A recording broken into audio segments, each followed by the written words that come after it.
பாதிக்கப்பட்டவர்கள் ஹெலிகாப்டர் மூலமாக மீட்கப்படுகிறார்கள். அது குறித்த காட்சியினை பார்த்துக் கொண்டிருக்கிறோம். பெருமழையால் பாதிக்கப்பட்ட மக்கள் ஹெலிகாப்டர் மூலமாக மீட்கப்பட்டிருக்கிறார்கள். எந்த பக்கம் திரும்பினாலும் மழை நீர் சூழ்ந்திருக்கிறது. ஆகவே அவர்களை மீட்பதற்கு இதுவே சரியான வழி என்று தீர்மானித்து தேசிய பேரிடர் மீட்பு படையினர் ஹெலிகாப்டர் மூலமாக பாதிக்கப்பட்டவர்களை மீட்டுக் கொண்டிருக்கிறார்கள். அது குறித்த காட்சியை பார்த்துக் கொண்டிருக்கிறோம். குறிப்பாக நெல்லை மாவட்டம் உடையார்பட்டியில் மீட்கும் பணி நடைபெற்றுக் கொண்டிருக்கிறது. அதைத்தான் பார்த்துக் கொண்டிருக்கிறோம்.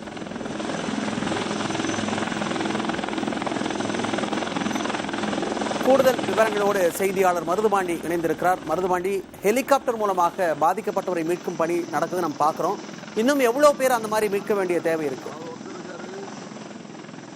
நெல்லை மாவட்டத்தில் பெய்து வரும் தொடர் கனமழையின் காரணமாக நெல்லை மாவட்டம் டவுன், சிந்திமுந்தேர், உடையார்பட்டி உள்ளிட்ட பகுதிகளில் தாழ்வான பகுதிகள் என்பதால் அந்த பகுதியில் மழைநீர் மற்றும் தாமிரபரணி ஆற்றிலிருந்து வந்த வெள்ள நீரானது சூழ்ந்திருக்கிறது. இதன் காரணமாக அந்த பகுதியில் சுமார் 10 அடி தூரத்திற்கு தண்ணீர் சூழ்ந்திருப்பதால் அங்கு இருக்கக்கூடிய வீடுகள் முழுவதும் நீரில் மூழ்கி இருக்கிறது. குறிப்பாக அந்த பகுதியில் சுமார் 5000க்கும் மேற்பட்ட வீடுகள் என்பது முழுமையாக அந்த பகுதியில் நீரில் மூழ்கி இருக்கிறது. அந்த வீடுகளுக்கும் சிக்கியிருக்கக்கூடிய பொதுமக்கள் தாங்கள் மாடிகளே தஞ்சம் அடைந்திருக்கிறார்கள். அவர்களுக்கு தேவையான உணவு, உடை, அடிப்படை வசதிகள், சிகிச்சைகள் குறித்து காலை முதல் தொடர்ந்து கேட்டு எதிர்பார்த்து வந்த நிலையில் தேசிய பேரிடர் மீட்பு குழு மற்றும் விமானப்படை மூலம் ஹெலிகாப்டர் உதவியுடன் உடையார்பட்டி பகுதியில் ஹெலிகாப்டர் வந்த மீட்பு குழுவினர் அங்கிருந்து தொட்டி போன்ற ஒரு அமைப்பை மேலிருந்து கீழே இறக்கி அங்கிருந்து சுமார் 20க்கும் மேற்பட்ட பொதுமக்களை 2 முதல் 3 முறை